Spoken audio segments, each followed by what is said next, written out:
How I ended up with a rotten breast after one night with an old Alhaji praises.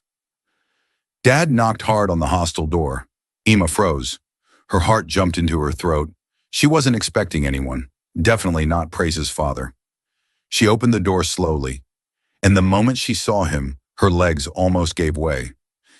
"Good afternoon, sir," she stammered, but he didn't reply. His eyes were sharp with fear. "Where is Praise?" Ima's mouth opened, but no sound came out. "I said, where is my daughter?" He pushed past her before she could form any explanation. The moment he entered the room, his heart shattered. Praise lay on the floor, eyes closed, chest barely moving, body limp and soaked in sweat. She looked lifeless. "Jesus, Praise, Praise!" he screamed, rushing to her. He gathered her in his arms like a fragile baby, the only thing his late wife left behind. Tears poured uncontrollably down his face as he carried her in a bridal style. "Don't die on me. Praise, please don't die," he kept whispering as he ran outside.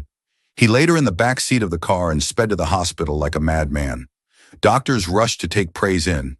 After examinations, they were confused. There was no injury, no internal bleeding, no organ failure, no physical disease that they could trace. Yet, she was slipping deeper into unconsciousness. Her body grew colder, her breathing weaker, her pulse fainter. The doctors kept shaking their heads. "We can't find the cause," one of them said helplessly.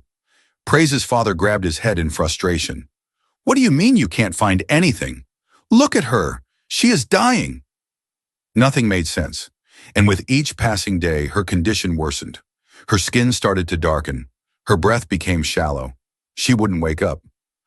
A pastor was moving through the hospital, preaching and praying for patients. Suddenly, he stopped. The Holy Spirit nudged him. He was directly in front of Praise's ward. Without asking anyone, he walked in. Praise's father looked up, confused.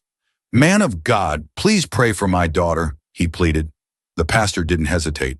He laid his hands on Praise's chest and prayed for several minutes. Her body shook lightly. Then he anointed her forehead, chest, and hands. When he was done, he turned to her father with a grave expression. "Sir, tell your daughter that the Lord said she must never go back to her sinful ways. If she returns to that path, there will be no second chance for her."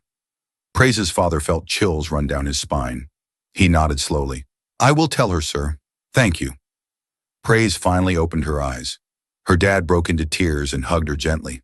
"My child, you almost left me. Why, Praise? Why?" And he narrated everything, the doctor's confusion, the pastor's prayer, and the message from God. Praise listened silently, tears rolling down her cheeks. She promised she would change. She promised she would stop. She promised she would never go back. Soon she was discharged. Her father kissed her forehead and returned home, believing his daughter had learned her lesson. Praise walked slowly into her room.